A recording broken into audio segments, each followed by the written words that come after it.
आपकी अदालतमध्ये भारताचे रक्षा मंत्री राजनाथ सिंग यांच्यावर आरोप आहे की त्यांच्या शासन काळात शेजारी आपल्याला डोळे दाखवतात. राजनाथजी, पाकिस्तानात निवडणुका झाल्या, शहाबाज शरीफ तिथे पंतप्रधान झाले आणि पहिल्याच भाषणात त्यांनी म्हटलं की काश्मीरमध्ये काश्मीरी लोकांची हत्या होते, सगळीकडे रक्ताच्या नद्या वाहत आहेत, आम्ही आमचा काश्मीर परत घेऊ. अरे काश्मीर काय कोणी घेऊ शकेल का? त्यांनी आपल्या पियोकेची चिंता करावी, पाक ऑक्युपाईड काश्मीरची चिंता करावी. आणि मी दीड वर्ष आधी बोललो होतो की आम्हाला कोणावर आक्रमण करून काही बळकावण्याची गरज नाही पडणार. उलट पाक ऑक्युपाईड अशी परिस्थिती बनत आहे तिथे की पाक ऑक्युपाईड काश्मीरचे लोक स्वतः म्हणतात की आम्हाला भारतात सामील करून घ्यावं. तर मग तुमचा प्लान बनलेला आहे? नाही, याबद्दल मी काही बोलणार नाहीये. बोलायला सुद्धा नकोय मला. आम्ही लोक कोणावर आक्रमण वगैरे करणार नाही आहोत. तुम्ही पाहिलं असेल, भारताचं चरित्र आहे की भारताने आजपर्यंत जगाच्या कोणत्याही देशावर ना कधी आक्रमण केलंय, ना जगाच्या कोणत्याही देशाच्या 1 इंच जमिनीवर सुद्धा भारताने कब्जा केलाय. हे आहे आमचं चरित्र.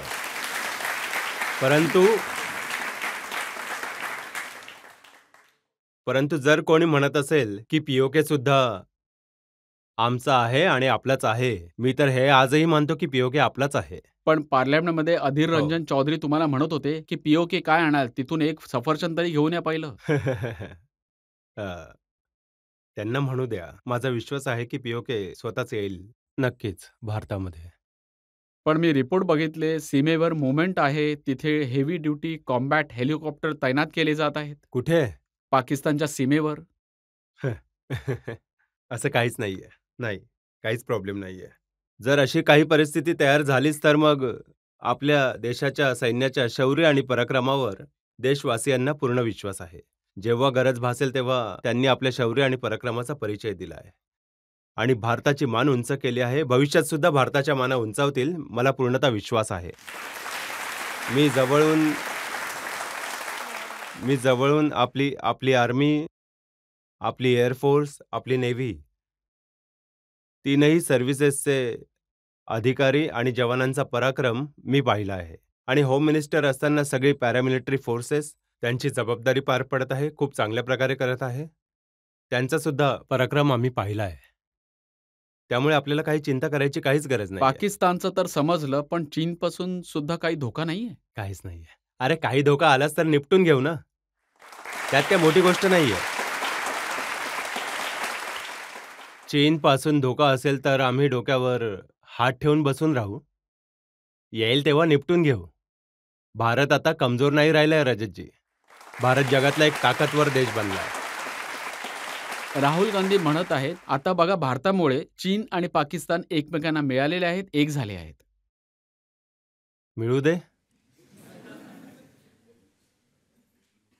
मिळाले असतील त्यात काय. याचा अर्थ असा की दोन लोकांनी स्वीकार केलं की आम्ही कमजोर झालोत, असं असतं का?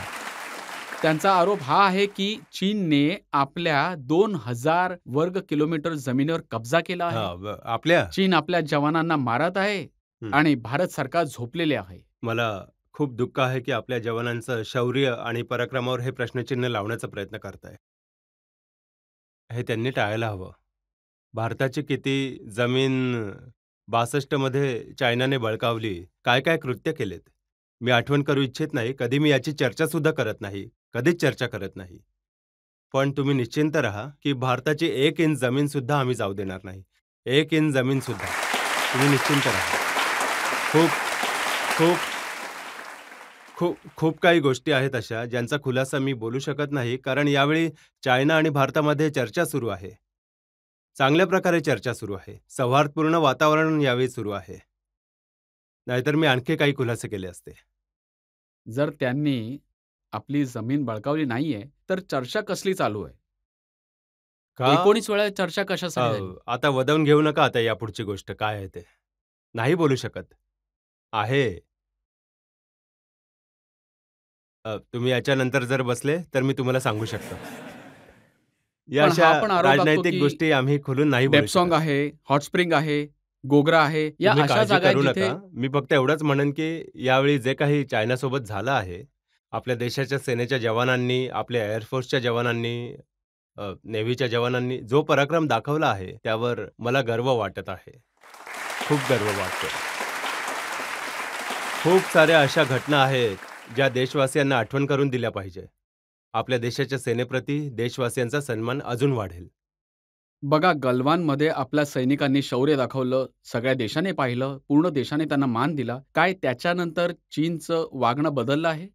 आता गलवानमध्ये सुद्धा पाहिलं असेल की चायनासोबत जी आमची लढाई झाली, गोळी नाही चालली, फिजिकली लढले होते. शारीरिक रूपाने ते चायनाच्या जवानांसोबत लढले. आपले 20 जवान शहीद झाले. पण चायनाचे किती जवान शहीद झाले हे मी म्हणत नाहीये, विदेशी एजन्सीजने म्हटलंय 35 to 40. आम्ही लोकांनी नाही म्हटलं. आम्ही तर एक्सेप्ट केलं की आमचे 20 जवान शहीद झाले. त्यांचं बघाल तर फॉरेन एजन्सीजने म्हटलंय. कदाचित मी विसरत नाहीये, ऑस्ट्रेलियाची एजन्सी होती की कुठली तरी एजन्सी होती. कोण्या एजन्सीने हा दावा केला होता की आम्ही चायनामध्ये जाऊन हे व्हेरीफाय केलं आहे. 35 ते 40 चायनाच्या सेनेचे जवान शहीद झाले आहेत. हा राजनाथजी, फॅक्ट आहे. असं मानलं जातं की चीनचं जे इन्फ्रास्ट्रक्चर आहे बॉर्डरवर, हम्म. त्याला ते खूप वर्षापासून बनवत आहेत आणि ते खूप स्ट्रॉंग आहे आणि आपलं तितकं स्ट्रॉंग नाहीये. हे खरं आहे. इन्फ्रास्ट्रक्चर डेव्हलपमेंट सीमेवर चायना खूप वेगाने करत आहे. यात काही शंका नाहीये. आधीपासूनच ते असं करत आलेले आहेत.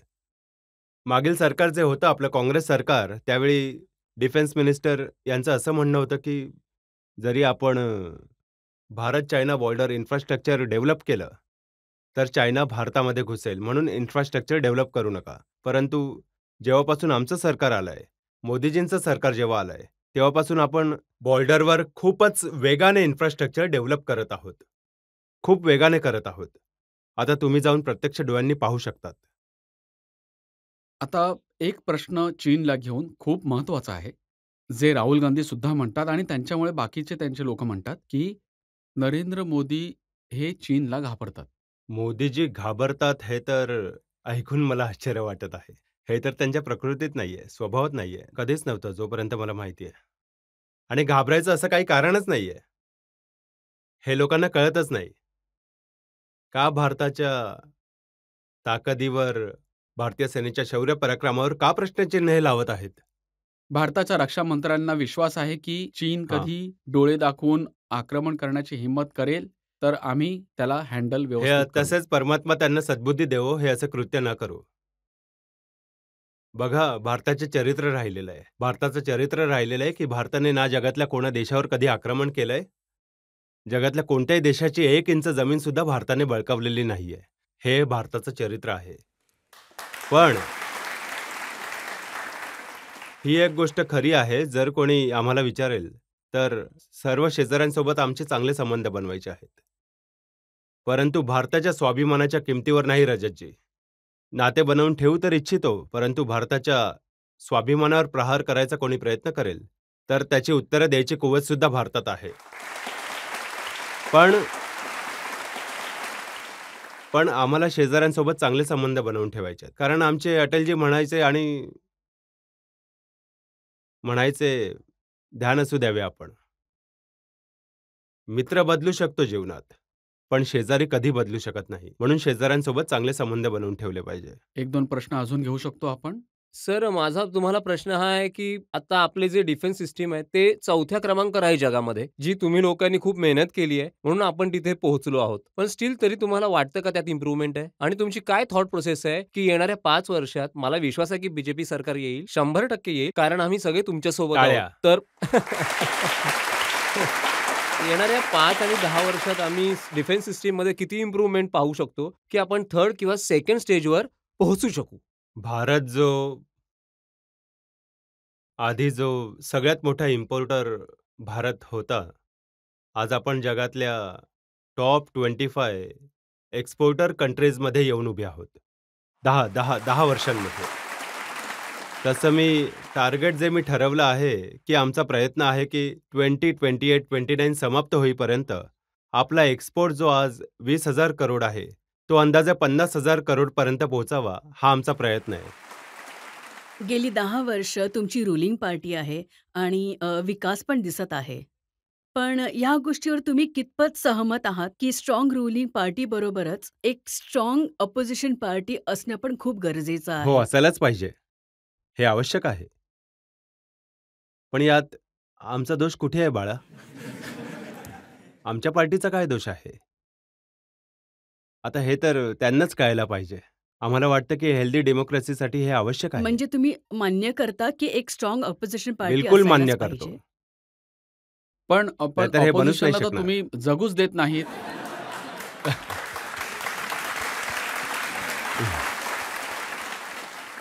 तसं तर सार्थक जीवन जगायची एक कला असते आणि मला वाटतं की असे जीवन जगायची कला त्या लोकांकडे नाहीये. म्हणून कदाचित अवस्था बिघडत चालली आहे. मोदीजींच्या बद्दल म्हणतात ना, की ते स्वतः झोपत नाहीत आणि ऑपोझिशनला झोपू देत नाहीत. नाही, आपल्या मंत्र्यांना सुद्धा ते झोपू देत नाहीत.